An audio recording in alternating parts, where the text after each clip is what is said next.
Hello বন্ধুরা, আমি তোমাদের কাছে সেওয়ের একটা নতুন রেসিপি নিয়ে এসেছি। দেখো, আমি এখানে সেও নিয়েছি। সেও আমি ঘরে ভেজে নিয়েছি বেসন দিয়ে, সেই সেও ভাজা। এখানে হলুদ আছে, কালো জিরে রয়েছে, লবঙ্গ আছে, লঙ্কা গুঁড়ো আছে, হিং আছে, নুন আছে। এখানে পেঁয়াজ কুচি রয়েছে, ধনেপাতা কুচি আছে, গুড় আছে, তেঁতুলের পাল্প আছে, লঙ্কা কুচি আছে। দেখো, কড়াইয়ে তেল দিয়েছি, তেল গরম হয়ে গেছে।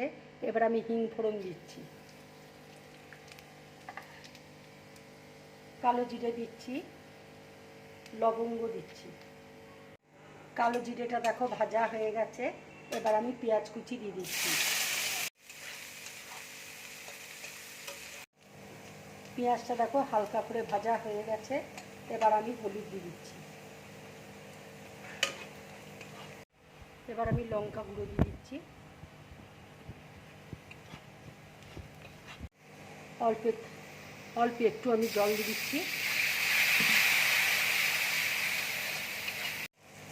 এবার আমি তেঁতুলের পাল্পটা দিয়ে দিচ্ছি, গুড় দিয়ে দিচ্ছি,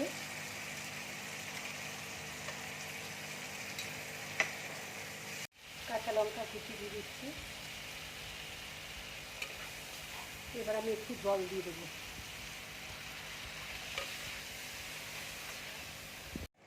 এবার আমি আন্দাজ মতো নুন দিয়ে দিচ্ছি।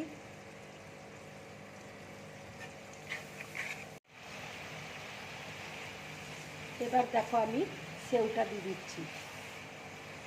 সেও দিয়ে 2-3 মিনিট সময় লাগবে।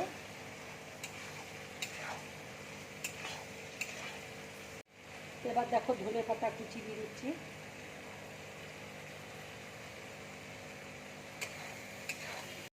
সেওটা দেখো হয়ে গেছে। এবার আমি গ্যাসটা অফ করে দিচ্ছি, দিয়ে একটা প্লেটের মধ্যে তুলে নেব। এবার আমি উপর দিয়ে একটু ধনেপাতা দিয়ে দিচ্ছি, কাঁচা লঙ্কা কুচি দিয়ে দিচ্ছি। বন্ধুরা, এই রান্নার রেসিপিটা যদি তোমাদের ভালো লাগে, লাইক করবে, শেয়ার করবে, আর ড্রিম ব্লগ চ্যানেলটাকে সাবস্ক্রাইব করবে। নমস্কার।